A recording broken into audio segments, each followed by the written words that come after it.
दोस्तों, एक पढ़ी लिखी महिला की शादी देहाती अनपढ़ और गंवार से हो जाती है। देखिए, what is the importance of education, इस जोक के माध्यम से आप पता लगाएं और सोचें कि शिक्षा कितनी ज़रूरी है, ज्ञान कितना ज़रूरी है, ताकि हमें हर चीज़ की नॉलेज हो और हम ऐसे कोई काम ना करें जिससे कि हमारा अहित हो। तो एक पढ़ी लिखी महिला थी, उसकी शादी होती है गांव में देहाती के साथ। वो तो अपना खेत में काम करने चला जाता है। सुबह सुबह महिला उठती है तो पेस्ट निकालती है।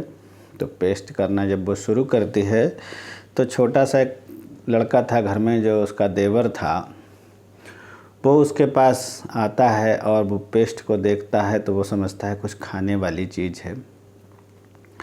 तो वो कहता है, ए बाबी, ये सफ़ेद सफ़ेद थोड़ा हमें दो ना। तो भाभी ने सोचा बच्चा है, उसको दे दिया। देवर जी ने हाथ पे रखा, चाटा और निकल गए। थोड़ी देर के बाद देवर जी फिर तशरीफ़ लाए।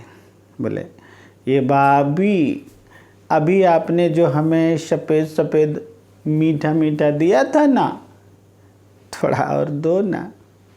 भाभी ने सोचा बच्चा है, फिर दे दिया। फिर देवर जी ने बड़े प्यार से हाथ पे रखा, चाटा और निकल गए। थोड़ी देर के बाद देवर जी फिर तशरीफ़ लाए।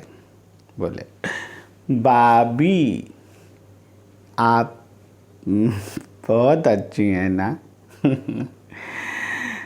अभी आपने हमें सफ़ेद सफ़ेद मीठा मीठा दिया था ना, थोड़ा सा और दो ना।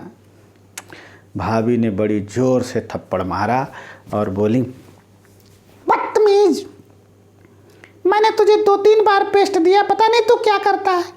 ये खाने वाली चीज़ है क्या? खाता है क्या?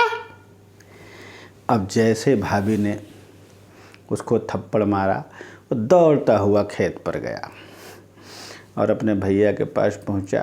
बोला, भैया भैया। अरे काहे रे, काहे इतनी जोर से भन्नाए रहो, का हुई गो? भैया, भाभी ने हमें बहुत मारो। अरे काहे रे, 4 दिन ना आए भे भाई, और इतनी जोर से मार दो बाने, का हुई गो? भैया, भाभी से हमने सफ़ेद सफ़ेद मीठो मीठो मांगो, तबे बाने हमें मारो। अच्छा, इतनी वो भन्नाई चली है, ठीक है, चल हम देखत चल के का बात हो गई। तो घर पे पहुंचते हैं और कहते हैं, अरे काहे रे, तूने इस लौड़ा को इतनी जोर से काहे मार दो, का हुई गो है? वो बोली, आप बात समझने की कोशिश कीजिए ना, मैंने इसे 2-3 बार पेस्ट दिया, लेकिन पता नहीं है जाने क्या करता है। अरे का पेस्ट मेस्ट चिल्ला रही है, इधर ले आ, हम देखें जरा ये पेस्ट क्या होता है। और साहब, उन्हें भी पेस्ट दिया, उन्होंने भी हाथ पे लिया।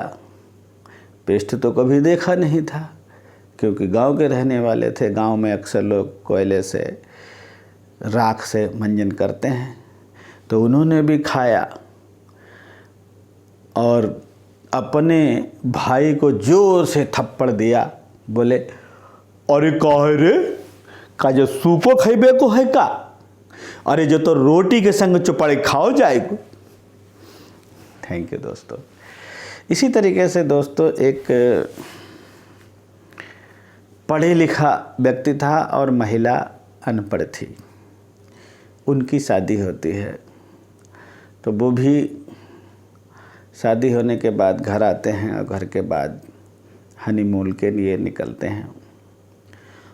कहते हैं कि जाने मन, हम लोग हनीमून के लिए शिमला चलते हैं। ठीक है स्वामी, जैसी आपकी आज्ञा। तो दोनों लोग शिमला जाते हैं, वहाँ रुकते हैं, घूमते हैं, एंजॉय करते हैं और फिर कुछ दिनों के बाद वापस आने लगते हैं। तो उनकी पत्नी कहती हैं, एक बात बताइए स्वामी, यहाँ हम लोग हनीमून पर आए थे, आपने हनीमून तो मनाया ही नहीं। अरे अरे जाने मन, यही हनीमून था। तो उनकी पत्नी बड़े गुस्से से बोली, ओहो, बेकार में इतने पैसे बर्बाद कर दिए, ये हनीमून है? ऐसा हनीमून तो हम गांव के खेत में राम भरोसे के साथ रोज मनाया करते थे।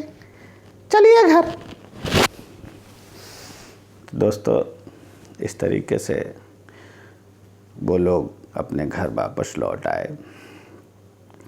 उसके बाद दोनों लोग पढ़े लिखे थे, दोनों लोग पढ़े लिखे हनीमून पर जाते हैं। तो एक ऐसे होटल के पास रुकते हैं जो कब्रिस्तान के पास में बना हुआ था और वहाँ से भूतों की आवाज़ें आ रही थीं।